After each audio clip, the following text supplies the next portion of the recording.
Hey everyone, how you doing? I'm making a new video and I'd like to introduce you to my son Noah. Hi guys, how you doing? Yeah, maybe he can tell you why we're making this video. Yes, I have a laptop at home, but it crashes every time when I start a game. So I asked my dad, hey, do you have a PC or something like that? And then he told me he has a gaming PC. And he wants his old music stuff mobile, so now we're trying to put the PC stuff on his laptop stuff. So this video is going to be about what it's like as a musician when you transition from PC to Mac. The first thing I've learned now is that Macs can read PC disks, so that's going to save us a bunch of time in file transfer.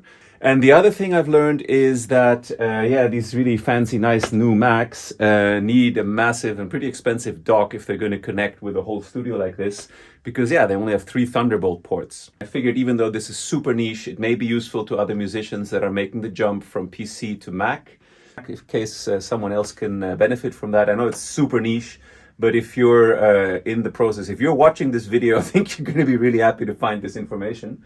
What else have we learned? I mean, I'm using Thunderbolt interfaces in the studio anyway. I really hope they run smoothly on the Mac. From a USB point of view, I'm not concerned. Everything should work. Ableton as well as Cubase and all the other DAWs that I have on there obviously run both on PC and Mac, and the projects apparently are interchangeable, so that's cool. Since how long are we on installing stuff from this computer now? I think just like a few days. Yeah, it's ridiculous the amount of stuff that was on this machine. So a few learnings today. One, removing all these music programs that were on there. Of course, they're all legitimate. Made a huge difference how fast this computer feels. We have removed the studio PC from my studio. The brain is out. We are creating our new creature. A gaming PC for my son, and we opened up the computer today. And yeah, what did you learn today? Many things about the inner life of a PC, so how it works. And we fixed Ableton. And my father taught me a little bit in Ableton and Bitwig. Yes. And now comes the part where we connect my Mac to the whole studio and hope that it all works together, because you never really know until you do it. Hello, friend. What did you learn today? Hello, friends. All right, we have it done. The Mac is connected. It's taken over the corner where the studio PC used to live. There's a small detail of something that's not working. The keyboard. The keyboard doesn't turn on. I've tried 2 keyboards. For some reason, the keyboard is not being recognized, but we're getting there. So I hope the next video will be with the studio organized and all this stuff working. But yeah, switching from PC to Mac is not entirely painless. And actually, I've realized because this is a M1 Apple Silicon and I was running Windows 10, there's a bunch of plugins that are actually that don't exist on Apple Silicon. One of them being my main mastering limiter, which is the Slate Digital FGX, which sounds amazing and is low latency. I've been given a new version of it now that is supposed to work for Apple Silicon. I really hope it works, because that is a big part of my sound. But yeah, that's it from us for now, with a semi-functional Mac that, doesn't have a keyboard. This is the Thunderbolt 4 dock from a company called Caldigit. It's called the TS4.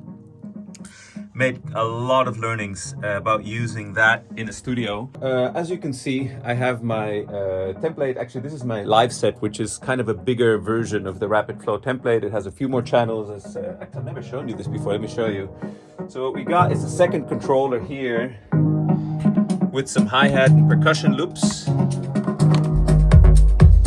And it's the same thing. It's just a bit bigger. I have a bit more options with it. So as you can see, this is all working. And some of the biggest challenges, actually the biggest that immediately comes to mind, because it was a nightmarish night spent down here in the studio, is I used to have a lot of noise on the input of stuff coming into Ableton. And yeah, it was like showing up constantly on the spectrum analyzer. So I knew like, hey, something's not right. So you can see now the residual noise that's coming from my analog gear going now to the input of my mixer. So it's like, yeah, it's like, I don't know, it's 100 hertz or something around minus 100 decibels. Hey, that's as good as it's going to get in a semi-professional studio like mine. So I'm totally cool with that.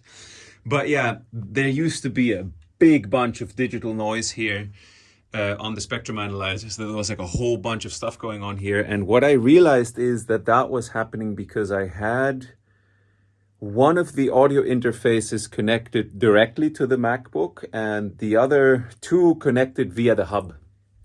Bad idea. I know you should never connect interfaces via the hub, but it's like, you know, I only have 3 Thunderbolt ports on this Mac, right? So this big screen is connected directly to the Mac. This is going through a hub that makes Thunderbolt 4 into HDMI. This is the same. So actually, well, this is from the big TS4 Caldigit dock. And this TS4 port now actually has all interfaces, so all 3 of them connected. And I think that the bandwidth of the Thunderbolt 4 connection is more than enough to do a full HD screen and a couple of audio streams. So let me summarize the biggest learnings and also one of the biggest disappointments.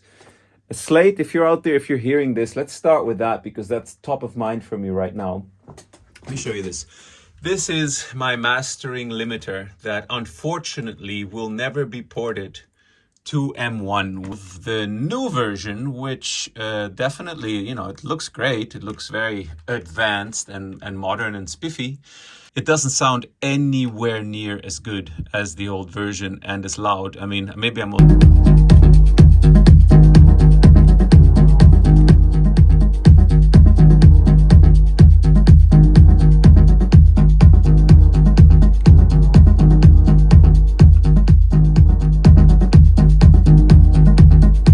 For some reason, the old comp has way more mids presence and punch and makes stuff way more upfront than the new limiter. So that really sucks. I hope maybe I'll figure it out. Maybe I'll tweak it to a certain point where it gets closer. But yeah, right now that has me concerned. And then there's one thing that definitely is a big problem. This is actually the main reason why I picked this limiter initially, and then I realized, man, it sounds really nice. It sounds better than actually FabFilter and a lot of other stuff for live stuff to get that mid presence and punch. Look at the latency of my entire mastering chain. You guys probably know this trick, and girls, when you click on a bunch of plugins in a group. Right now, as you can probably see, it's saying that this whole chain causes 75 milliseconds. Now that would be really tough and difficult to bring in faders in time when you're using, you know, my template in the way where you do everything live. Let me show you what happens when I remove the FGX2. So now it's gone. And now the latency is down to a very useful, what is it? 5.4 samples. Yeah, I was gonna say, what is this stuff like looking into the future? So yeah, like that, you know, 5.4 seconds is great for a good limiter and really easy to work with in a live setting, and it has the punch. So yeah, like it looks like I'll probably never run live sets on native silicon mode with Ableton. You can run it on a so-called Rosetta mode. Since these are all kind of learnings that I've come across recently, let me share it with you. If you go to your Ableton install, you can go at Get Info. And as you can see, I have it selected now using Rosetta, which means it's not getting the full power it can get from OSX, but it'll open all plugs like that. So when I'm producing, I guess it's fine. I can use it in the normal mode. But for live stuff, since I need that limiter, that low latency limiter, that's going to be a problem. So let's see. There is good low latency limiters also from Waves. It's what I used to use. I think it's the LL3. But yeah, the Slate one sounds better. So that was one really big disappointment about moving to the system, knowing I won't be able to use it really natively. The other thing is I have needed a massive amount of hubs and So USB to multiple hubs. I basically only use Electron over hubs for anything that's related to audio. I have 2 of them. Then I do have one that's become a dongle farm. I have a normal USB hub for all the peripherals, all the sort of, the USB stuff that doesn't actually cause any real data traffic. So that goes to a normal hub. One very positive thing that happened is that I'd made a kind of a template thing for this thing. I made a video about it, the ShuttlePro, and I couldn't really import it onto the OS X. So I just used the generic Ableton one that's offered by them. And actually that has the jog wheel and transport working, which I never managed to get working, which is awesome because now I can actually really jog around and scroll around with that. So that's super cool. Probably the thing that's most interesting is what's the difference in CPU use between an Intel i9 9900K, that was my old processor. Also 64 gig of RAM, Gigabyte Z390 motherboard, and running M2 disks. To the Mac. So running my project now, I would say the Mac, even in Rosetta mode, is about 20 to 30% faster from a point of view of CPU consumption. So it's using 20 to 30% less CPU to run my live set than my Intel machine was at the same latency with the same sound cards with exactly the same plugins. So these things are really fast because that's one of the fastest Intel processors. It's a pretty recent one. It's pretty fast. So considering that thing is a mobile computer, the fan so far has never come on.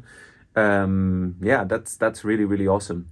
And maybe some people did ask me about this on my other YouTube video. Which one did I get? Did I get the M2? No, I did not. I got the 16-inch M1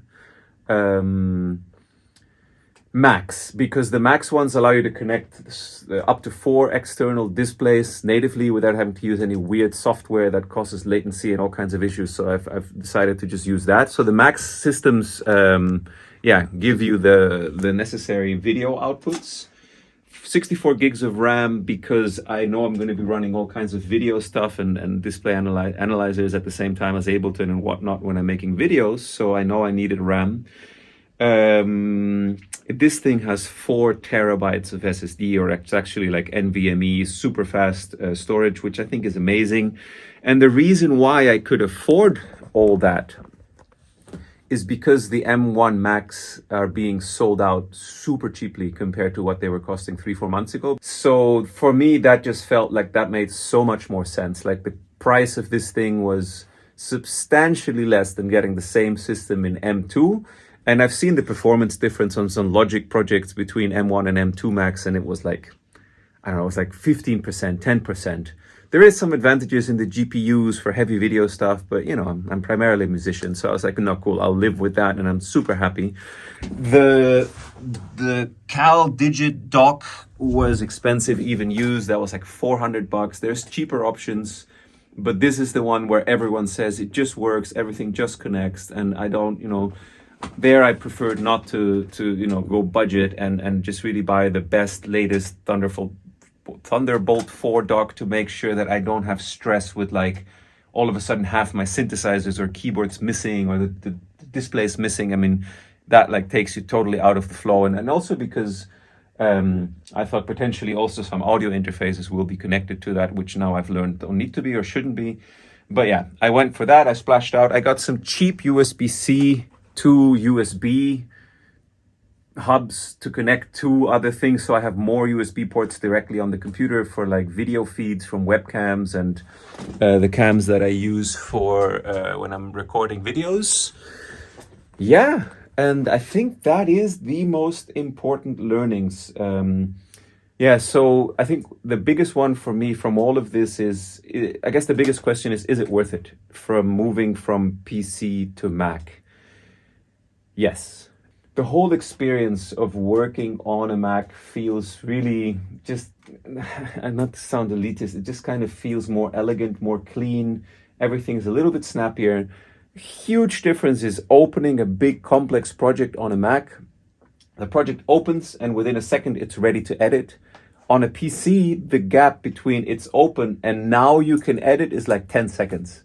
And honestly, that used to piss me off to no end. Like every time I was sitting here, like, come on, let me in, let me in. So is it worth it? Yes, especially because with this machine, I can do all this stuff theoretically also mobile anywhere where I am. I don't know if I would want to do that on a PC or what kind of a PC would be able to do that for a reasonable form factor. Macs are, of course, super stable. You know, that's why everyone plays live sets with them. So I'm super stoked about that. Additional bits of software that you may need is something called NTFS for Mac, something that I bought, which allows you to read PC disks very easily. I mean, Macs anyway read PC disks, but this allows you to write to PC disks. I would recommend anyone that's making music to have Dropbox and just create all your projects in Dropbox. That means that anytime you're recording or when you save a project, everything's immediately synced to the cloud. You can open it anywhere. If you lose your computer, if you get a virus or whatever, all your projects will be in the cloud and you can just download them to your next machine. So those would be my two must-have recommendations. And actually Dropbox is the absolute must-have. And a good virus checker, I use my Sophos. You can add like ludicrous amounts of machines. I have like 10 computers on there for myself, family and friends. Hope nobody from Sophos is watching this. That may break my license with them. But yeah, it's like it works. It keeps everything safe. It's, you know, it prevents from people like hacking your, what is it, like installing rootkits and stuff on PC and blah, blah, blah. I think it's good to have, especially if you're creating, like me, digital files for other people. You want to be, of course, really sure that you're not sending them virus-infested materials, right? That would not be good. So yeah. That is the summary. All the audio stuff is working cool. The computer's down there. One little, maybe final last hack that could be useful for you if you're also editing video stuff or if you can't afford to put in like a 4 terabyte disk. I ended up taking one of the NVMe disks. It was like a Samsung 1 terabyte super fast disk and putting it into an external little box. Let me show it to you. Oh my God. Here we go. It's just this thing here. Yeah. And in there is a tiny, very fast hard disk, solid state, of course, connected via Thunderbolt 4, and it's insanely fast. Like I tried dropping a 1 gigabyte file to it to copy to check the speed. Like it doesn't even show you copying. It just goes boom, cling, it's done. So I am now actually editing all my video stuff off of that little disk, because apparently these SSDs, if you write and read to them a whole bunch, eventually they will break, and these Macs, you cannot replace them, as you probably know. So that's a nice little hack. Have an external NVMe connected via Thunderbolt directly in a fast way. So you need Thunderbolt 4. Thunderbolt 3 is not as fast. Because, yeah, I'm editing off that now. It feels super snappy, super fast. Even feels almost snappier than the internal, which I'm sure is not possible. But that way you save read and write cycles, primarily write, because that's the thing that eventually kills the disk, from your internal SSD so that it can have a longer life. Everything else, all my samples, all my projects, all my software, of course, is on the internal disk, which means that when I'm on the road, I have everything with me, which is amazing with a 4 terabyte disk. And actually, I only have 2 terabytes filled right now. I could easily have done all this with just a 2 terabyte internal disk. So if you're considering getting one of these, a 2 terabyte would be enough. I have a lot of big video files and a whole bunch of other stuff. I have like 2 terabyte just on my Dropbox. So I think you'd be fine with just a 2 terabyte disk. A 1 terabyte disk for a music computer, I think it's too small, especially, well, if you want to use samples and whatnot. And if you want to use video and stuff, 2 terabyte is absolutely the minimum, I think. So those are my recommendations. It's worth it. Consider you're going to need to spend a good further $300 to $500 on external hubs and cables to connect one of these snazzy Macs to a studio because, yeah, they only have 3 ports on them. The keyboard stuff got fixed. I just took all the hubs out and just put it straight to, well, actually to one of the connections on the TS4, the Caldigit, and the mouse is plugged into the keyboard now, and that works again. I don't have a switcher anymore, but that's fine. And all the other MIDI devices popped up immediately and worked right away. So that's been really cool. 2 things I forgot to mention that also make the transfer to Mac really worth it. They're so simple, but so brilliant. Airdrop, like making this video, dropping it over to the Mac, it being there super fast. Huge time saver, really practical. And then the other super stupid but silly thing, copy paste. I can copy paste something on that device and paste it on my iPhone and vice versa. And that is so useful for passwords and addresses and emails and whatnot. Just these little knacks for comfort and for an ease of use. Apple really have that locked down. And yeah, unfortunately, it's way better than PC. So yeah, those kinds of things really do make a difference to having what feels like a very well thought out workflow. So another maybe a little detail of why it's really nice to actually be working on a Mac full time again. That's really the summary of everything that I've learned in the last few weeks moving over. I'm so excited and happy that everything's working again, that I can get back to making music, get back to making videos, get back to, I'll actually start preparing the Masterclass that's coming up. I have quite a bit of work still to do there. I have the concept in my head. I just have to put it into software. But yeah, really glad to be operational again. And I hope that if you're considering moving from PC to Mac, this video is of value to you. In case you land on this and you don't know what am I talking about with the template and rapid flow and everything, it's a template that we offer for making music in a faster, more efficient way, getting better results, getting better mixes. Check it out on rapidflow.shop. And I hope I see many of you on the Masterclass. If anyone really wants to do the Masterclass and you're broke right now, hit me up on the chat because we will provide you a free code. So you can just join us. And anyone else that's watching this as my YouTube follower, as my community, as they say, you could also hit me up for a discount code and I'll get you into the class at the early bird price. Okay, that's it for me in the studio. I hope you have a great Sunday and catch you soon. Bye-bye.